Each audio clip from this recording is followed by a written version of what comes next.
Joining us on Newsx, leaders of the G7 have issued a joint statement on the recent developments between Iran and Israel, standing behind Israel's right to defend itself. The G7 leaders' joint readout reiterates stance on peace and stability, saying that in this context, the leaders reiterate support for security of Israel. While calling Iran the principal source of instability and terror, G7 leaders have said they have been consistently clear that Iran can never have a nuclear weapon.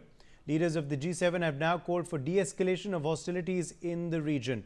Pia Man joins us for more on this story. Pia, joint statement being issued by leaders of the G7. What are the contents of this declaration? Indeed, Uday, you have in fact given a glimpse into the contents of this particular declaration. I'd like to in fact state that the statement states that the G7 affirms that Israel has a right to defend itself.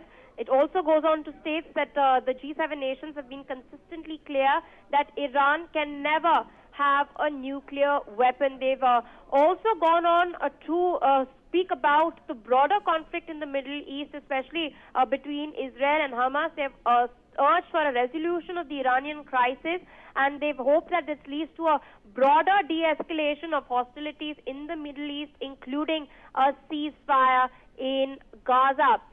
Amidst all of this development, what is really crucial there is that U.S. President Donald Trump has now abruptly left the summit. Of course, Trump has issued a sharp warning to Tehran. He stated that they have to make a deal. There's, of course, there was a 60-day window that Trump had earlier given. That, of course, lapsed. There were 5 rounds of talks that were, in fact, held between Iranian negotiators and negotiators from the United States of America, but somehow the talks did not fructify into anything tangible.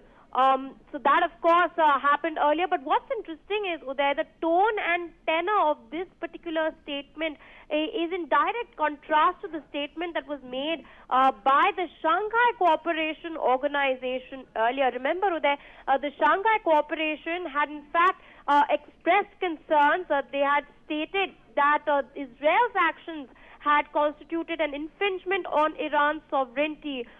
In contrast, the G7 has in fact claimed that Israel has a right to defend itself and Iran can never have a nuclear weapon. Remember, Uday, also what's really interesting to note is that the SCO member states, in contrast, had advocated for a resolution around Iran's nuclear program through diplomatic means. Meanwhile, remember, India in particular had distanced itself from the SCO statement. India had clarified that its position was made very clear on the 13th of June when the hostilities had broken out, that dialogue and diplomacy is important. Meanwhile, now, of course, we've seen the Iran-Israel conflict. It's been a central point, a focal point for the discussions at the G7 summit. Trump, of course, continuing to keep, focusing on these developments that are taking place in the Middle East, but it seems that the situation is only escalating. More breaking news coming in. Stay with us.